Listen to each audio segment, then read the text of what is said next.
With Kroger brand products from Baker's, you can make all your favorite things this holiday season. Because Kroger brand's proven quality products come at exceptionally low prices. And with a money-back quality guarantee, every dish is sure to be a favorite.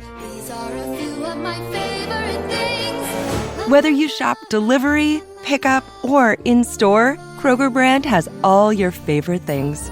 Baker's, fresh for everyone. I want to advance my nursing career, but I can't stop working and spend a lot of money to earn a degree. My family and my patients need me. At WGU, I can earn a Master of Science in Nursing while juggling my busy life. At WGU, we hear you. That's why we've built a nonprofit online university around you. Here, you set the deadlines. You take courses on your time, and you take the tests when you're ready. WGU, the University of You. Learn more at wgu.edu. I want to advance my nursing career, but I can't stop working or spend a lot of money to earn a degree. My family and my patients need me. At WGU, I can earn a Master of Science in Nursing while juggling my busy life. At WGU, we hear you. That's why we built a nonprofit online university around you. Here, you set the deadlines. You take the courses on your time, and you take the test when you're ready. WGU, the University of You. Learn more at wgu.edu. There's never been a better time to find out why BetMGM is the king of sportsbooks. Download the BetMGM app and place a $10 moneyline wager on any NBA playoff game. If either team hits a three-pointer in the game, you'll win $200 in free bets, regardless of your wager's outcome. Just use code LIBERTY200 when you make your first bet. Sign up now and discover BetMGM's daily promotions, boosted odds specials, and more. Download the app or go to BetMGM.com and use code LIBERTY200 to win $200 if either team hits a three in any NBA playoff game. Visit BetMGM.com for terms and conditions. Must be 21 years of age or older to wager. Pennsylvania only. New customer offer. All promotions are subject to qualification and eligibility requirements. Rewards issued as non-withdrawable free bets or site credit. Free bets expire 7 days from issuance. If you or someone you know has a gambling problem, help is available. Call 1-800-GAMBLER in partnership with Hollywood Casino Morgantown.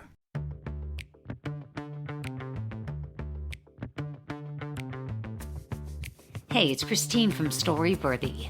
Today on the show, the founder of Carlypso, Nicky Hinrichsen, talks all about how he and his partner found a new way to sell cars. No, first thing we did, people who called, we said, yeah, you can test drive, but just so you know, we're not going to be there. There's a code, just enter the code, you can test drive the car by yourself. It's like, no, this is clearly scam. It's like a bait car. And we're like, okay, so we can't tell people up front. What if we just surprise them? So by the time they get to the car, we tell them they test drive by themselves. So we did that. People loved that. Much less people are in the business of stealing cars than you think. Today on the show, Nicky Hinrichsen from Carlypso shares his story about creating a new way to sell cars that he later sold to Carvana. Stay close. Hey, my name is Nicky Hinrichsen, and you're listening to Storyworthy.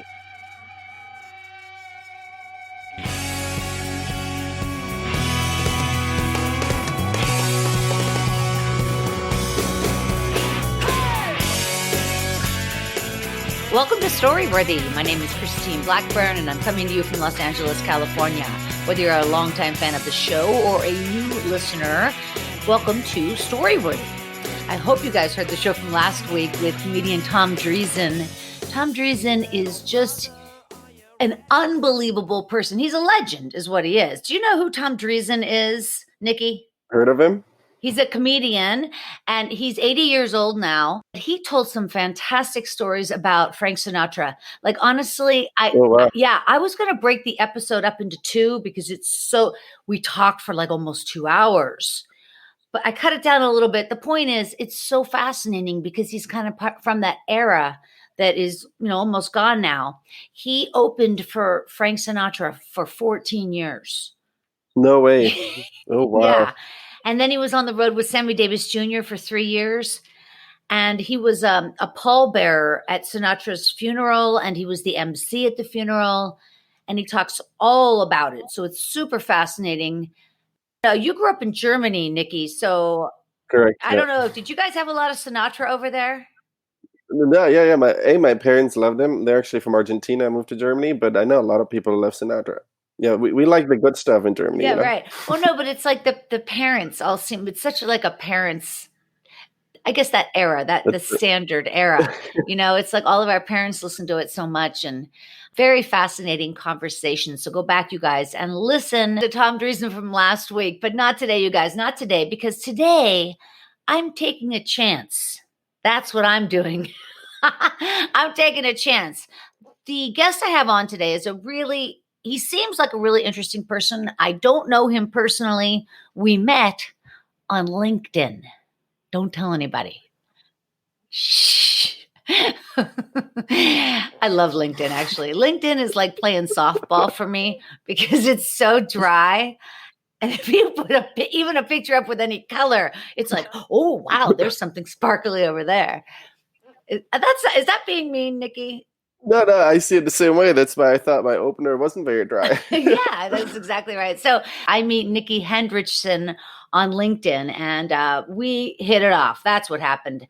And I found out that he has an incredibly interesting story, and I'm sure we're going to hear part of it today. But the bottom line is, Nicky Hinrichsen and his buddy met in college. They create a company called Carlypso, right? Correct. And then after just a couple of years, in 2017, they sell that company to Carvana. Carvana, which is the largest used car retailer in the United States. By now we are, yep. By now you are, yeah. And now Carvana's worth like, I don't know, $1 billion. Is that correct? Yeah, 25 billion. Truly. That is so interesting. Did you get stock in this company? I might have. You did. You did, because if you didn't, you would say no. Yeah, a few. Well, that's exciting. Wow. So that I don't know much about cars. Like, I just want my car to go. That being said, I'm not driving a sedan. You know what I mean? Like, I'm not a real estate agent. I'm not going to drive a boring car. My Subaru is very exciting. Yeah. My Subaru, Nicky, my mommy mobile is just on the edge of being cool again. You know what I mean? Which color does it have? Well, the color is dreadful. I can barely even talk. The color, some people call it gold, some people call it green. I call it puke. Okay. It's just like all the other cars out there, really. There are so many cars with poor colors. Put photos on LinkedIn to add more color. Wait, yeah, that's what I should do. On LinkedIn, my car will shine. Yeah. No, but my car, very practical. I've had a child. I need the room. I play tennis. I play golf. I need room to put stuff. And but that being said, it's from 2005. 2005, and now when I turn, there's a cranking feeling, but now it's got character. Now it has character, right? And it's just on the edge where I think what my dreams are, that I'll start making so much money, and then people will be like, yeah, but you see Blackbird over there, she's still driving that goddamn Subaru. What is she driving that wagon for? That'll be the talk, Because you choose to, yeah. You're like me. Yeah, this is the story that I'm telling myself. So I'm hoping it'll, come to fruition. What do you drive, Nicky Hinrichsen? I drive. You could just call me Nicky, which probably makes it a little easier. I drive a 2001 Toyota Land Cruiser. Wow. Believe it or not, yeah, it's a little old tank with 206,000 miles, but it'll last forever, just like your Subaru. That's so interesting. Did you have to change the entire, the engine? Not yet. No, I bought it used. The car I had before is actually better because it was a little Fiat 500. Oh, yeah. These tiny cars, and I'm 6'4". So, you know what Fiat stands for, right? I'm about to learn, I bet. Fix it again, Tony. Okay. Well, I was lucky then. Mine didn't need any work. It was the electric one. So I had the electric one, which was super zippy here. I'm mostly in San Francisco, and so up and down the hills, and this electric car was super fun. Highly recommend it. Oh my gosh. And so why did you get rid of that? It was a lease. It's a fun story because we'll get into more later, but when I moved to the US in 2011, I didn't have any credit. And so I wanted to lease it. It was advertised for $89 a month. And then Chris, my buddy that you mentioned earlier, and I went to the dealership he got the lease in like 10 minutes. I sat down, spent half an hour with the financing manager, and he's like, "Great news, you've been approved. Your monthly payment is $1,200." What is that? Yeah. I'm like, I don't quite understand. He's like, "Yeah, well, you don't have a lot of credit, but I got you approved." And so I said, "This is a 36-month lease.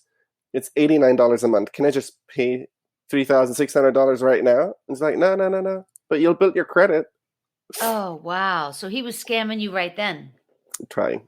Chris, then my business partner, co-signed for me, and so I got it for $89. But yeah, that was my previous car. I think it's so interesting, the story of you and your friend Chris, because you guys, the advantage you have here is that you know each other so well because you were about what, 19 when you met or something? No, we actually met in business school. I wish I had been in business school at 19. We were 27 when we met. Okay, you're 27, and now you're what, 94? No, I'm kidding. Yeah, I aged really quickly.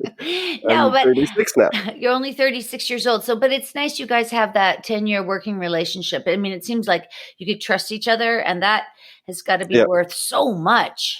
I think it's really important. We end each other's sentences.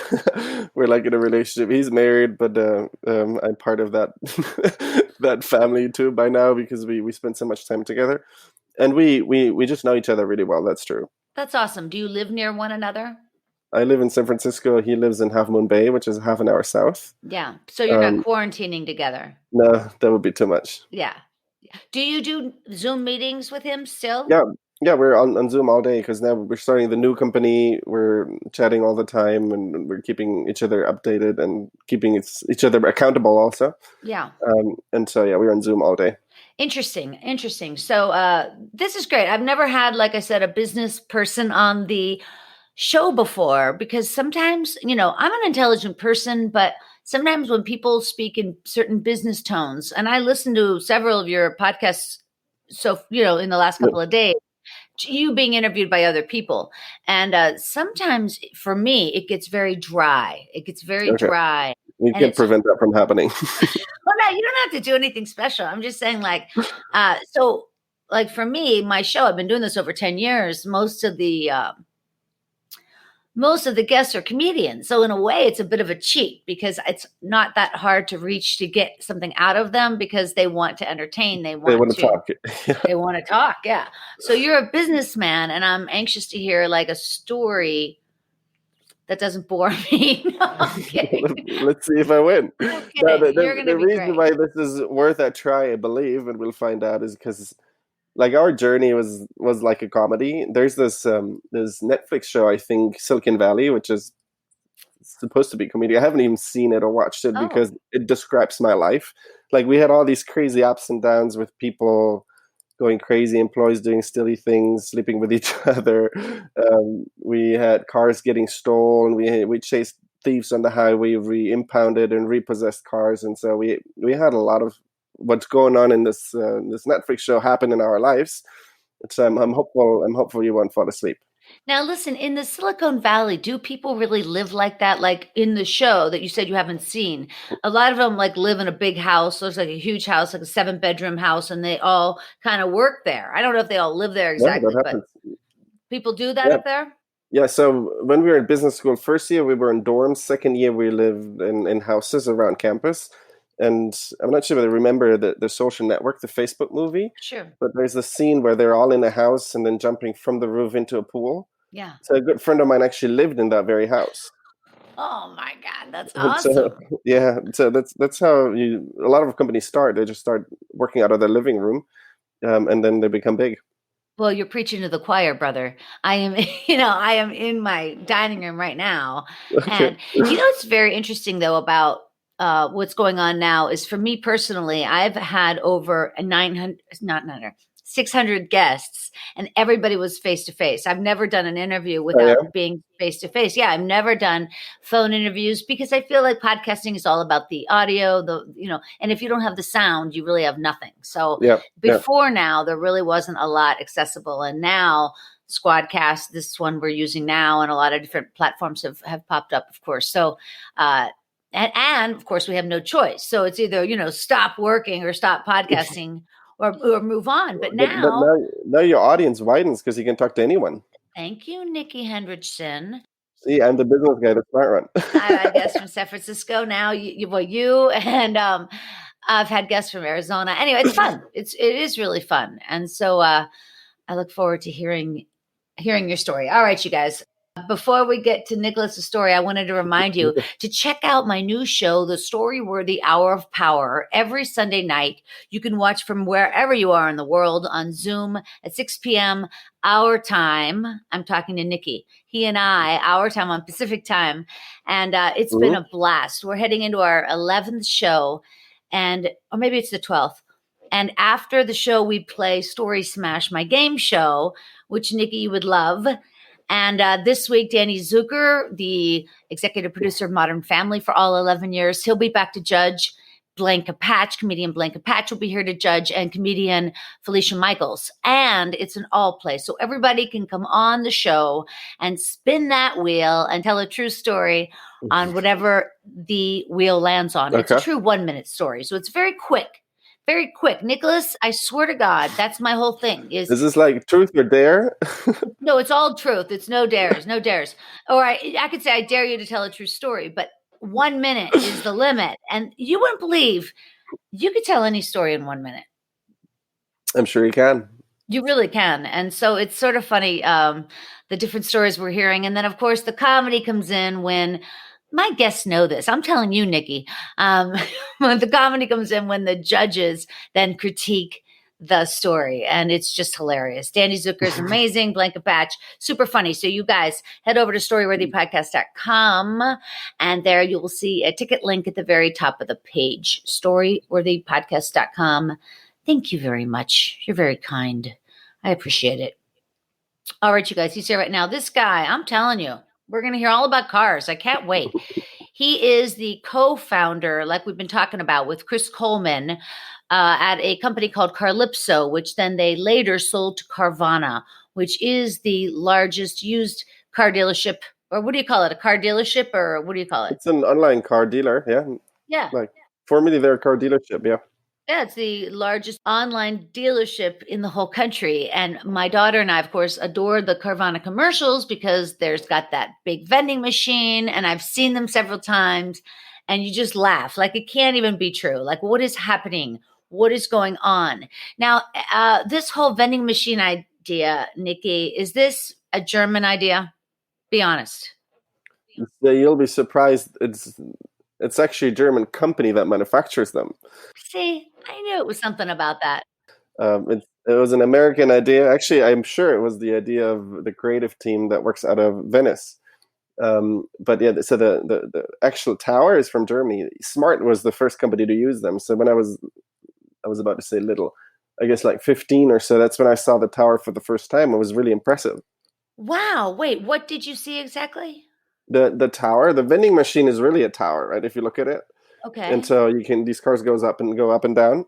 And so that tower is made by a company out of Germany, and smart cars, these little smart cars, were the first ones to buy these towers and put them into cities so they can sell these smart cars because they're so little. Yeah. Now, my brother had a Matchbox set and these tiny little cars. And then there was a little like a cranker thing and they would be able to get off at different levels. Is it like that idea? That must have been the inspiration. Yeah. What? Is your company a toy? Is it? I hope it is. For a lot of people, cars are toys. Like who needs a fancy car? Like you could just buy, I don't know, a Toyota Prius, but people end up in much more expensive cars. And so yeah, I think cars are toys. Why do people do that? Well, I mean, look at you, Nicky Hinrichsen. You're a car guy now. You're driving around in a 2001 Toyota. I am clearly wealthy, and I drive the Subaru. I drive a 2005 Subaru, which backwards, as you know, is you are a bus. Did you know that? No, I know. You'll never look at a Subaru the same. I apologize. Okay, you ruined me. I'm so sorry. No, but really, when you saw the tower, where were you? In Germany? In Hamburg. That's the first time I saw it. Hamburg is the second biggest city in Germany in the north. That's where my parents live. Right. And so I remember, because we moved to Hamburg when I was 15, we drove into the city and then I saw this tower and we got out of the car and looked at this tower, couldn't believe it. And then fast forward, I read about Carvana's vending machines, and so I look at them. I'm like, they look familiar, but I didn't remember where I knew them from until Ernie, the CEO, told me, well, it's this German company that builds them. I'm like, same tower. That's so interesting. So Carvana came up with that idea. That's their idea, the vending machines. Yeah, exactly. Yeah, it's them. Yeah. Okay, interesting. Anyway, you're a very interesting person. Like you said, you moved here to the US in 2011 to get your MBA at Stanford, which you did. And you have also played a lot of golf. That I know. You've played a lot of golf. I didn't even know golf was big in Germany. It's not very big. Like there's lots of players, but it's not nothing like the US, because in Germany you have seasons, and so in the winter there's snow, and so you can't play golf. But Martin Kamer and Bernhard Langer are two very, very well-known golf professionals. You play golf, you said. I do. I love golf, but we have seasons here in the US too. Yeah, like it changes by 2 degrees in LA. I know, but LA, we're just one state, man. I mean, California. I'm from Pittsburgh. Do you know where that is? Yeah, and I know it's cold there in the winter. You went to school in New York. No, in Stanford. That's near San Francisco, actually. Oh, you came straight from Germany to California. Straight to Stanford, yeah. Wow, what a treat. Aren't you lucky? No, looking back, it's kind of awkward and unusual, but so when you buy a brand new German car in the US, if the exchange rate is at the right level, it's actually cheaper to buy a German car in the US. And so my dad bought a German car in the US, and a brand new one, and the dealer picked me up from the airport when I landed, gave me the key of the car. We had never seen it. And then I drove it for 2 years. And since I drove it for 2 years, I officially moved back to Germany, and then we imported it back into Germany. Wow. What kind of car was that? You must have loved it.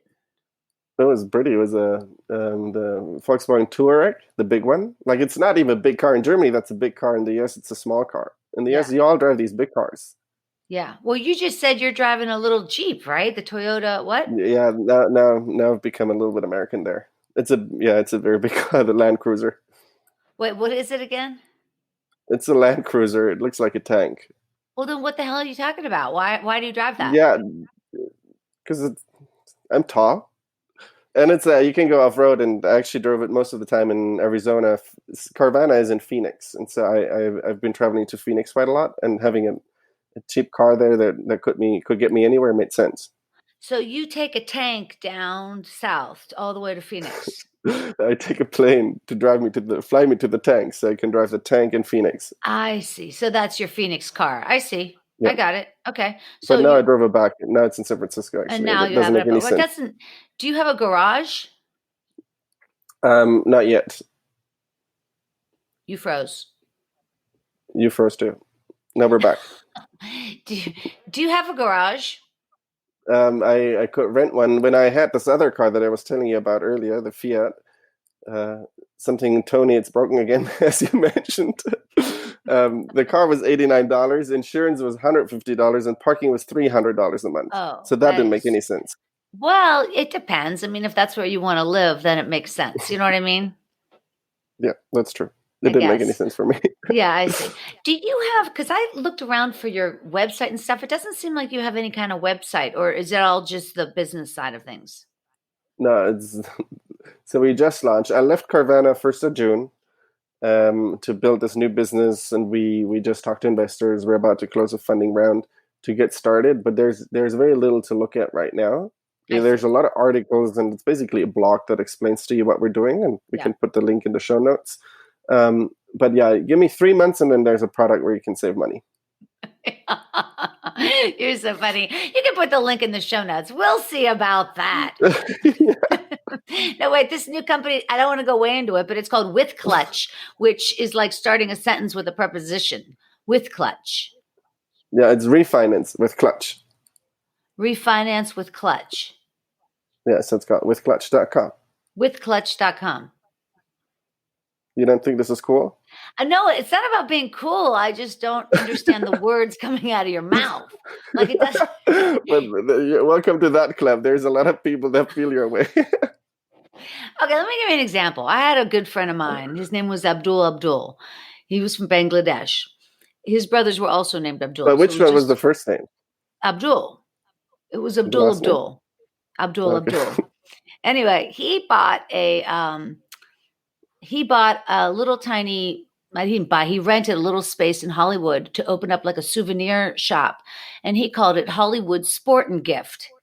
And I'd be like, Abdul, what do you mean? What is sport and gift? Like, what does that mean? He goes, oh, because we all like a sport, American, USA, sport.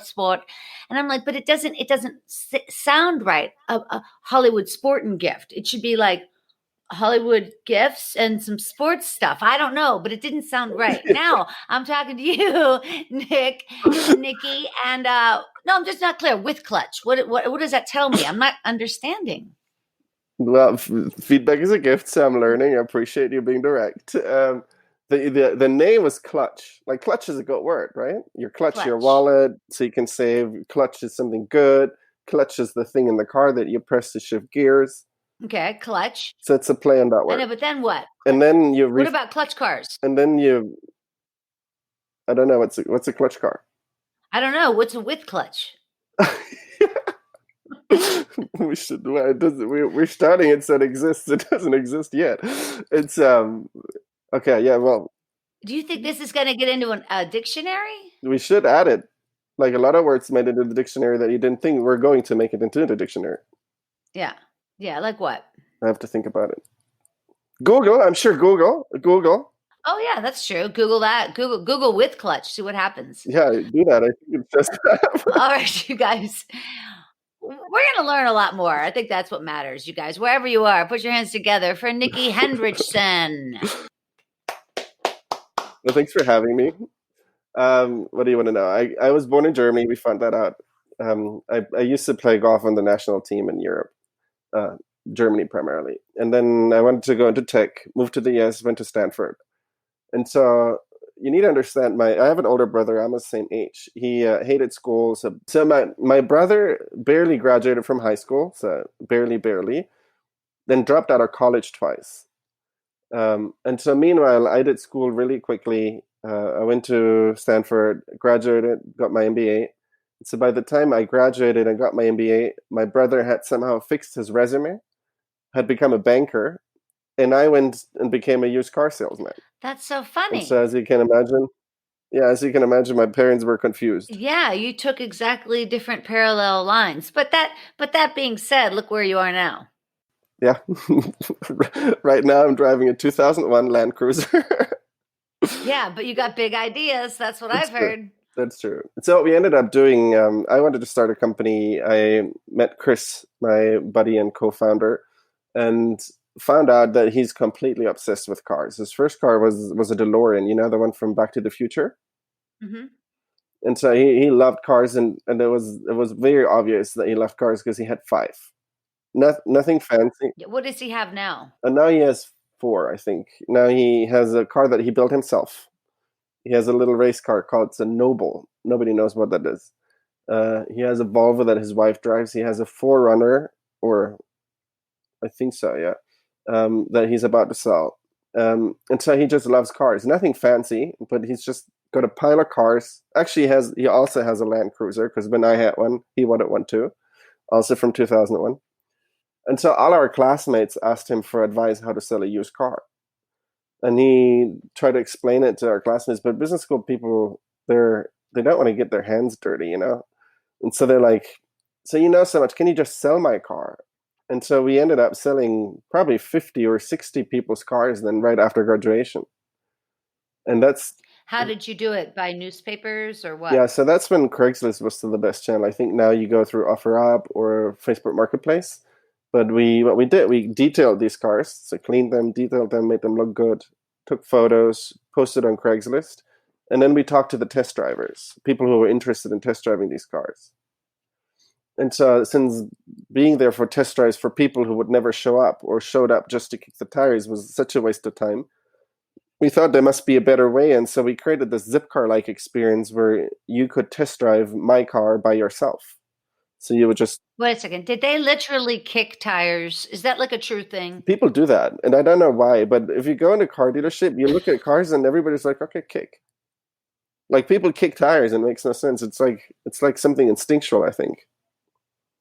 No, it's not. It's Well, weird. it is weird, but then you watch people do weird stuff, and you're like, that's just normal, I guess. People Yeah, kick I tires, like guess. they I'm literally gonna kick tires. watch for it. Yeah, and once you watch for it, you Yeah. can't unsee it. Yeah. Subaru, you are a bus. Like that. Yeah, exactly. Or have you ever seen in FedEx the logo? There's like an arrow between the E and the X or Yeah. somewhere. That's a good one. Yeah, that's good. That's a great logo. Wait until you see the with clutch logo. Oh boy, I can imagine. I'm not I hope it's not like a purse. Yeah. It shouldn't be like a purse. And is it gonna be like a gear shift? Is it gonna look like a joystick? I don't know. That could get I'm dirty. I'm I'm clearly not the creative one here. You must have noticed Yeah. by now. You guys need a creative on your team with clutch. Hollywood Sport and Gift. Come on down. Get everything you need for sport and gift. If you need something for sport, you may as well pick up a gift. Come on down to Abdul's Hollywood Sport and Gift. Get everything you need. And then Abdul is waiting for you. That's right. Abdul will be right there with you. Nikki, so then what happens? So you guys, you start doing all this work, selling used cars, and then something goes off in one of your heads. Yeah, no, so what we did is we wasted so much time waiting for people who didn't show up that we said, why don't we let these people test drive by themselves? Mm-hmm. Which seems like a scare or a silly idea, because if you let them test drive by themselves, why don't they just test drive forever? And so we took one of our classmates' cars and put this GPS/fuel cutoff device into the car, so we could stop the car if we felt like somebody was driving away with it.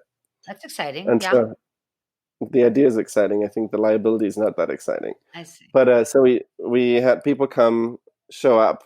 No, first thing we did, people who called, we said, yeah, you can test drive, but so just we're not going to be there. There's a code, just enter the code, you can test drive the car by yourself. It's like, no, this is clearly scam. It's like a bait car. And we're like, okay, so we can't tell people up front. What if we just surprise them? So by the time they get to the car, we tell them they test drive by themselves. So we did that. People loved that. They're like, oh, I can just test drive by myself? Yeah, sure. Okay, cool. So a guy gets in the car, drives from like halfway between San Francisco and San Jose south, and we watch him on GPS. So we knew where he was. And we were really excited that this was happening. And then this guy drove and drove and drove and drove. And then he was probably 20, 30 miles away at some point and stopped. And so I called Chris, because I was on my computer. He was, I don't know, somewhere else. I called him. It's like, hey, we have a problem. This guy just stopped somewhere. This doesn't look like a great neighborhood. What should we do? He's like, well, he'll probably come back.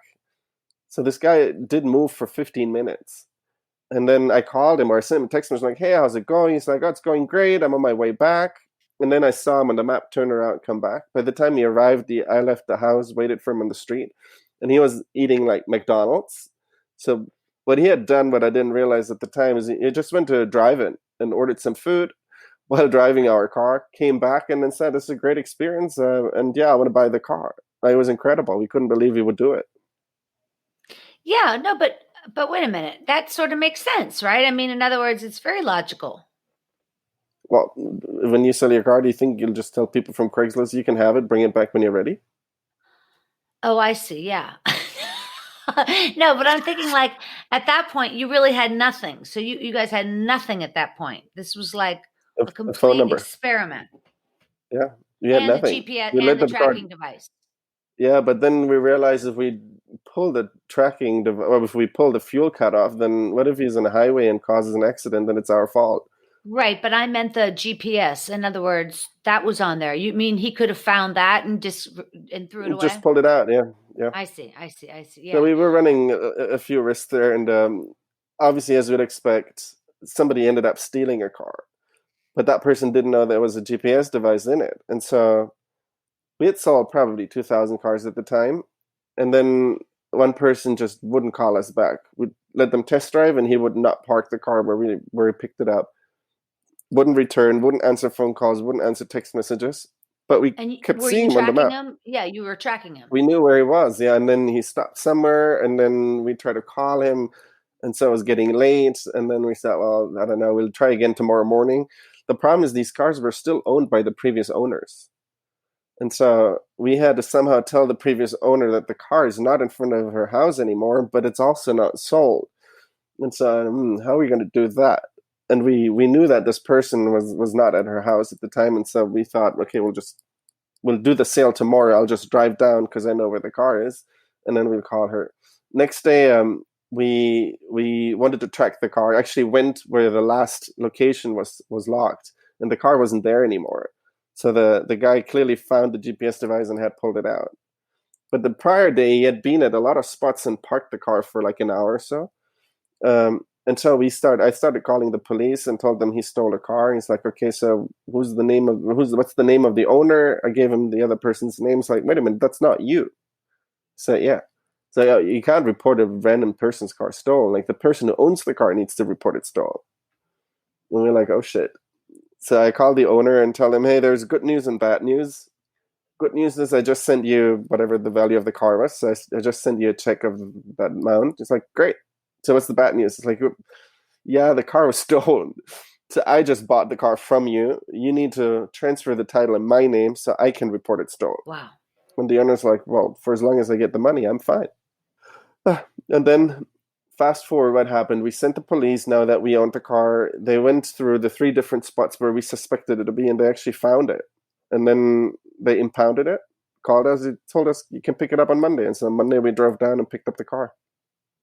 It didn't happen a lot, much less often than you'd expect, but it did happen once. Yeah. So 2,000 cars, you get away, everything's fine. And then one guy. So that's amazing odds. Much less people are in the business of stealing cars than you think. Even if you make it so easy for them. Yeah, I agree. I think it's the same with cell phones now too, because everybody already has one, even computers. Yeah. I'm like I don't leave my computer because then life would be over. But let's just say I was having coffee somewhere pre-pandemic.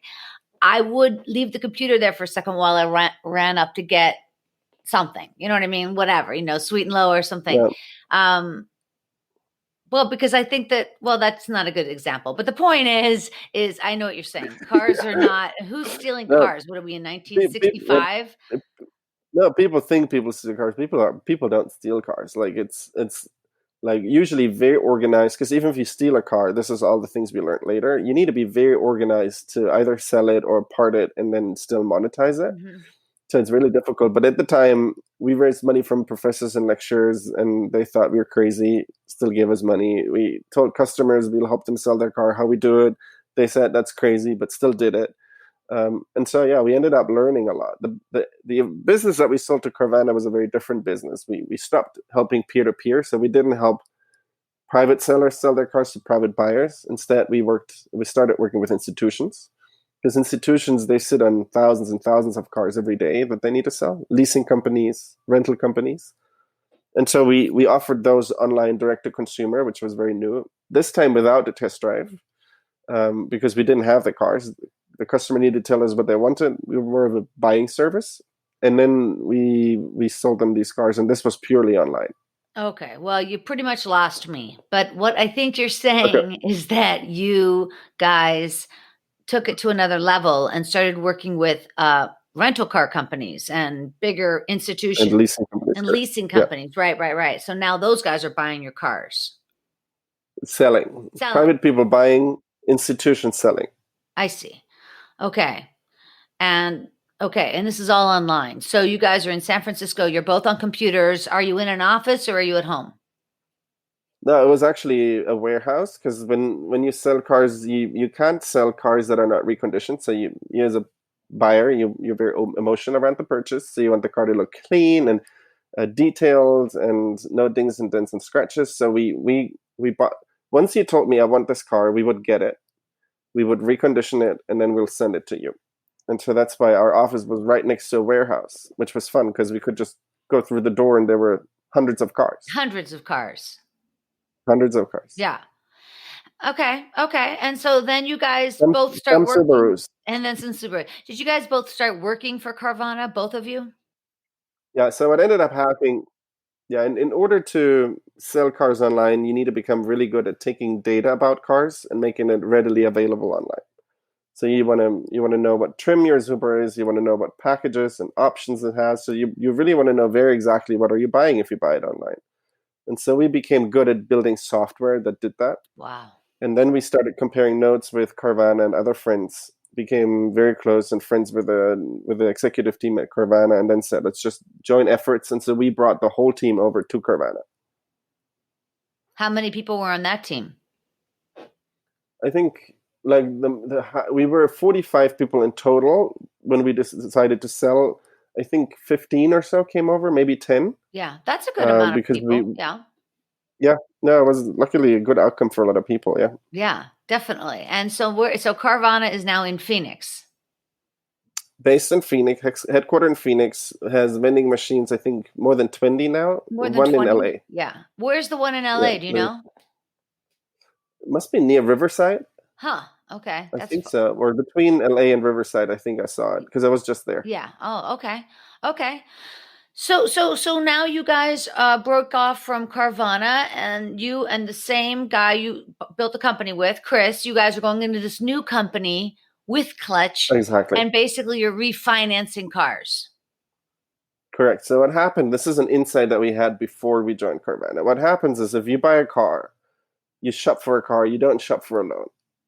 You shop for a car, you find the Subaru, you test drive the Subaru, you fall in love with the Subaru, you tell the dealer, I want to buy it, and the dealer will ask you, how are you going to pay for it? And you'll likely say, oh, I need a loan.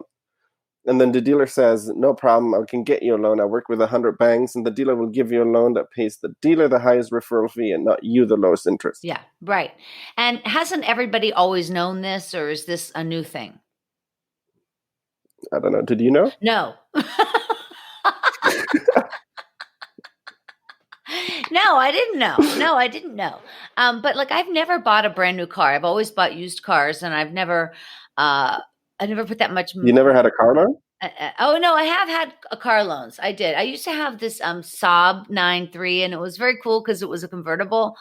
But again, it was always in the shop. There was always something wrong with my Saab, always. And so not with a Subaru. Subaru. There's no problem because it's a bus. We know this. So now people are refinancing cars, because you're talking about people that are buying $80,000 cars. Like, people don't seem to think anything of that anymore. How do people afford those cars? No, good question. And that's actually the real problem. In Germany, where I'm from, people never take out loans. Like, people don't have debt. They all have savings. Yeah. On average, people have money and not owe money. In the US, it's different. In the US, people live off their credit cards, live off their debts, which that's okay for as long as you can make your payments. And so with auto loans, you have 3 segments of the market. You have super prime customers who have great credit, pay like 2% interest. You can't help them because they already pay almost no interest. But at the other end of the spectrum, you have people who have challenged credit, either because they didn't make their credit card payments, or they had, say, a divorce or lost their job or something. Challenged. So these so people, gentle of you. Challenged. That's how I am.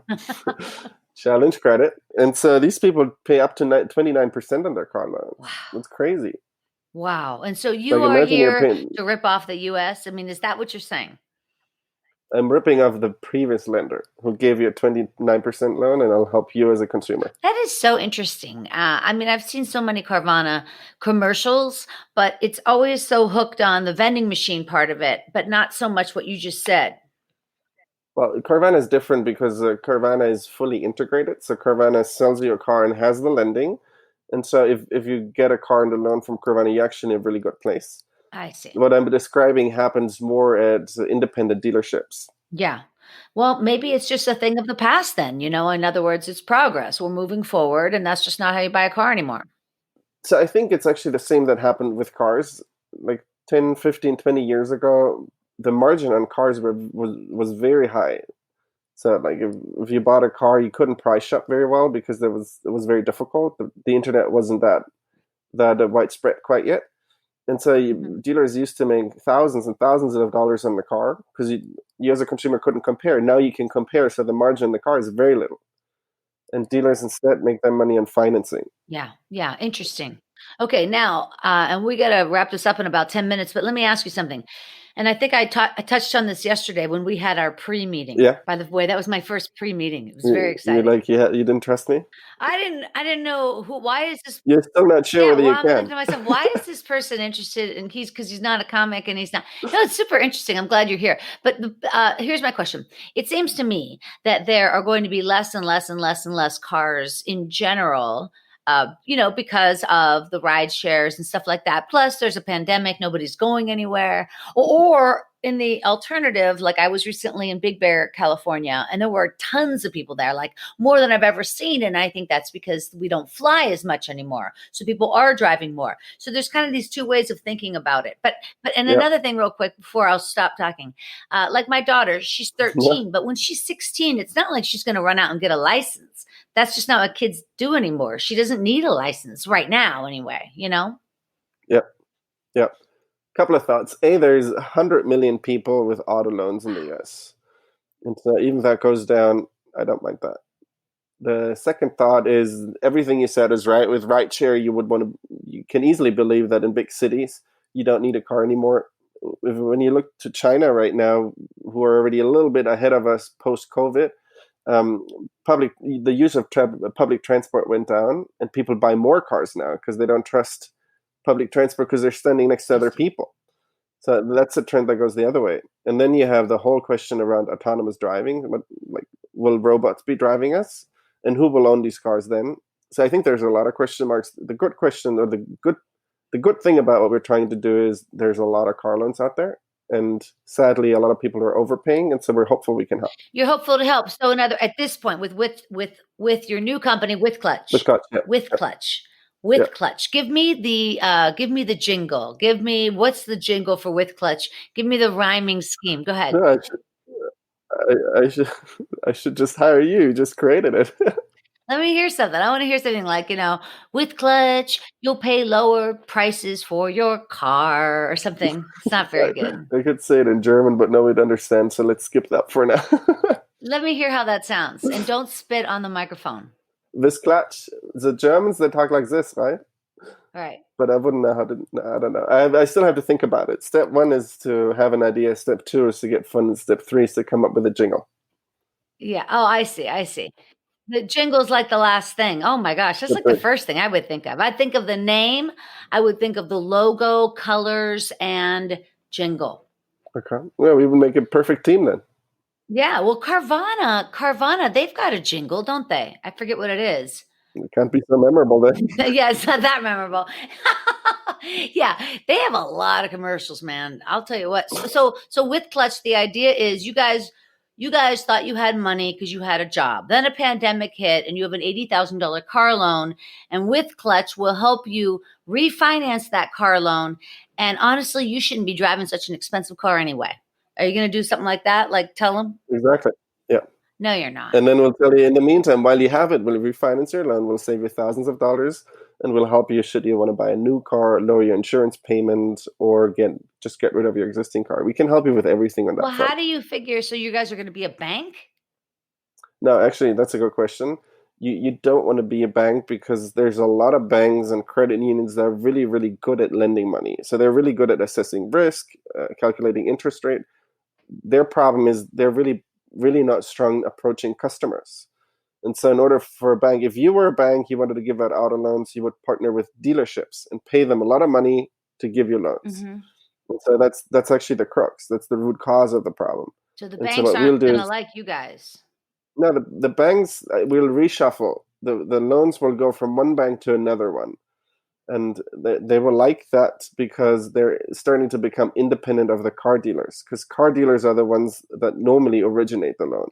So the car dealerships and the car dealers are like the real estate agents or the travel agents from from 10 years ago. Exactly. Yeah, it's so completely right. We're cutting out the middleman. Okay, well that makes sense.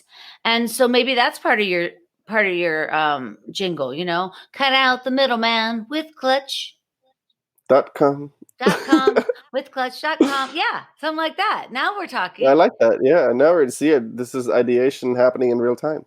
See, Nicky, this is where you got to take your brain, man. You got to just really open it up and just brainstorm. What's the quickest way to get there, other than being on a podcast with you? Where have you been, man? Honestly, you gotta talk to people like me. I've been doing a podcast for 10 years and I've made like $400. No.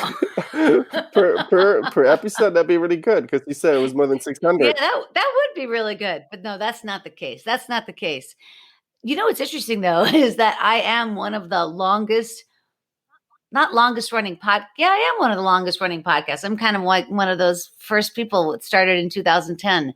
I'm a bit of a pioneer. And You're like the I don't know where this is Flintstone of going. podcasts. Yeah, I don't know about that. I Okay, mean, yeah, I'm not maybe. creative. I mean, yeah, I'm trying to think. But it is exciting that it's going in the direction it is. Podcasting is really still really in its infancy when you think about there's only about 1 million podcasts. How That's did you get nothing. into it? There's 32 million YouTube channels, you Oh, know? okay. Um, you don't care. I'm just saying, like, it's still podcasting is still very young, and it's increasing, especially the obviously the advertising, because people can now just really skew into exactly their audience. Because podcasts That are makes like sense. magazines, you know, there's just one about everything. That's true. Like if you like cats, you get yourself a cat podcast, you know, something like that. That's the next one I'll That's apply the next to. one. That's right. Scat Cat. Yeah, scatcat.com. Yeah, I got into it because okay, I loved Howard Stern. Then he went off terrestrial radio. So then and I still love Sirius XM. But on the radio, I got replaced by Adam Carolla. This is like 15 years ago. And then Adam Carolla became somebody I was really admiring. And then they turned that radio station into a Mexican salsa station or whatever. And then, yeah. And That's perfect. then Adam Carolla started a podcast. And so it was that put it in my mind that he was doing something that was, you know, tangible for a regular person. And then at the same time, I had been doing a lot of storytelling with something called The Moth, which is a storytelling thing out of New York City. People go up and tell these true stories. Yeah, no, Oh, it's wow. nothing. It's not that great. But the point is like I was going to a lot at that time. You're doing the same thing that I do. You're taking out the middleman. You're going straight to consumers. You create content yourself. You bring the consumer. So we're more alike than you think. See, there you go. I mean, I'm trying, but there are, you know, now there's a lot of no shows as good as mine, but there are other podcasts like, you know, on NPR specifically that have 12 employees. You know, they have 14 people. They research Yeah. these podcasts for 6 months. It's full on like a 60 minutes, you know. Plus you have people in the game now like Katie Couric or, you know, like, you know, whoever wants a show has a show. And so it's, you know, I used to be in the top 10 all the time. And now we're just inundated. So it's different, but at least I caught on to an audience, and my loyal listeners have been here with me the whole time. And they know that with an evergreen show like mine, you can go back in the catalog and you can listen to anything. Nothing is time stamped. And Okay. except for this Carvana conversation with Clutch, ladies and gentlemen, with clutch.com. And Nicky Hinrichsen, even though you still drive a 2001 Land Cruiser, you'll help them refinance their loan. Exactly. Okay, that's about it. That's about it. I think you did a great job. I think you did a great job. You're hired. You've really summed up this whole situation. Oh, look, I'll be the podcast host. I will produce a podcast for With Clutch, and I'll explain. I think it's important because it's a very good way to get straight to consumers and you get complicated messages out there. I think it'd be great. Yeah, plus you could put it in the car. So as soon as they started, like one of the With Clutch, if they had a With Clutch loan, if you're selling, then you put something in the device and automatically it comes on. You know, Yeah, you're I listening like to that. With Clutch.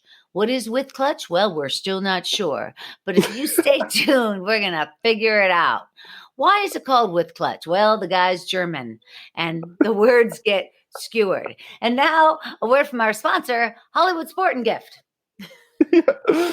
Abdul speaking. You know that I had a colleague. His name was Nicholas. Mm-hmm. First name Nikolaus, actually. Last name Nikolaus, and he was born on 6th of December, which is in Germany. It's like Santa Con, but it's the Nikolaus Day.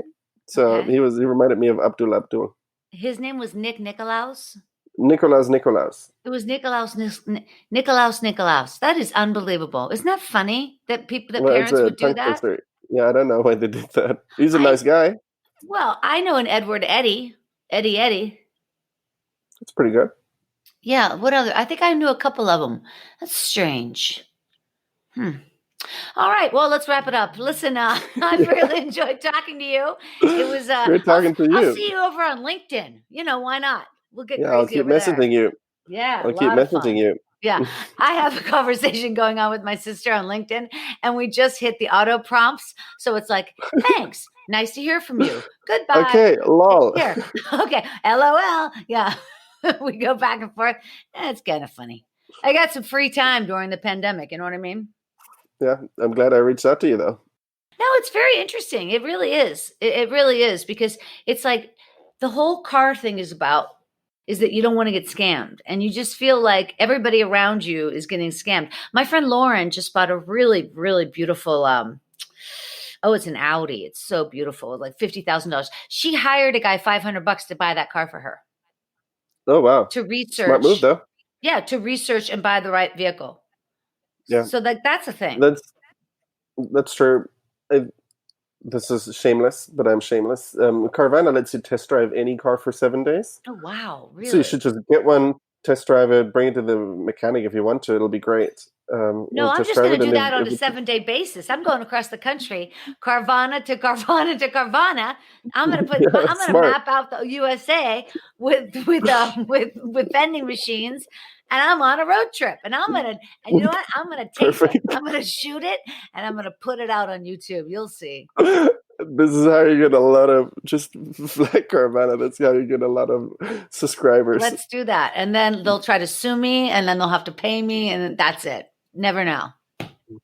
Your career. And then you buy a 2006 Subaru. Hey, man. So my car only has 117,000 miles on it. Okay, I better shut up. 206,000. That's funny, man. That is unbelievable. Yeah, that's what? That's 320,000 kilometers. That means driven around the world 8 times. That is unbelievable. What's the success of that vehicle? Is it like oil changes and all that? So it's funny because the CIA reached out to Toyota at some point, dead serious, and said, we have a problem and a suspicion. We need answers. All the terrorists that we catch and all these criminal organizations, they always drive Toyota cars, mostly 4Runners and Land Cruisers. Can you explain that to me? And the formal response was, because they last. And then the CIA is like, I guess that's true. That is just a good car. Interesting. Is that right? Yeah, it's just a very reliable car, yeah. Yeah, wow, that's really, really funny. The Toyota Land Cruiser. No, I never, and you're saying Toyotas in general then? Yeah, all of them. Well, it's really good to hang out with you. I had a great time. Thank you. I'm happy you did as well. Please subscribe, rate, and review Storyworthy. It's important.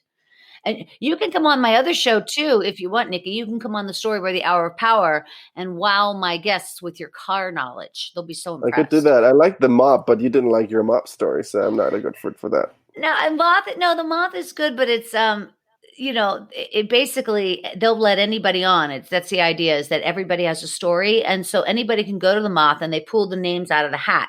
So there might be 100 names in the hat. Or no, it might be like 40 names in the hat, but it's anybody. So then they pull a name.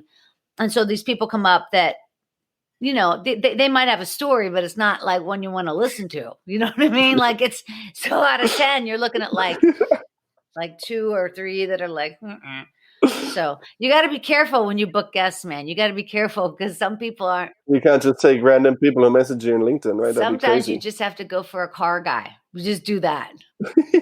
All right, you guys, I got to wrap it up. I want to thank you again so much for tuning in to the show today. Don't forget to head over to storyworthypodcast.com and check it out. And you'll get the newest information for the Storyworthy Hour of Power every Sunday night throughout the pandemic. I will entertain you. I will take your mind off the world for 1 hour. Now it's an hour and a half because we put Story Smash on the end of it. Story Smash, the storytelling game show. So now you're looking at an hour and a half that I'm giving you. That's me to you. That's me to you. So ladies and gentlemen, don't miss it. And tickets are always available on Eventbrite. And guess what? There's always a free option because that's the kind of girl I am. All right, you guys, one more time on behalf of the very interesting Nicky Hinrichsen. Thank you so much for tuning in. I really appreciate it.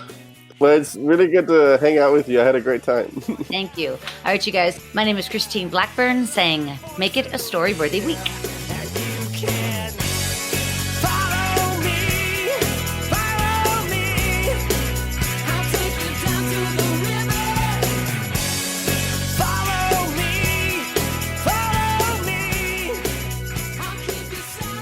Thanks for joining us on the Storyworthy Podcast.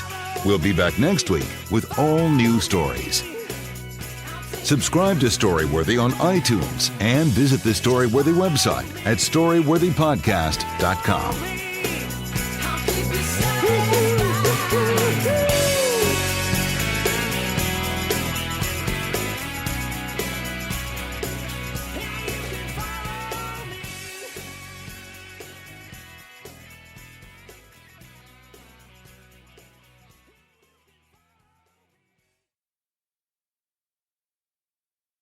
I want to advance my nursing career, but I can't stop working and spend a lot of money to earn a degree. My family and my patients need me. At WGU, I can earn a Master of Science in Nursing while juggling my busy life. At WGU, we hear you. That's why we've built a nonprofit online university around you. Here, you set the deadlines. You take courses on your time, and you take the tests when you're ready. WGU, the University of You. Learn more at wgu.edu. Progressive is America's #1 motorcycle insurer, so we understand motorcycles. No, really, we have a bike translator. Okay, so this bike says she is struggling with her place in the motorcycle community. Well, she says she hasn't peaked yet, but she's having a little epiphany, okay? Oh, that maybe life itself is the peak.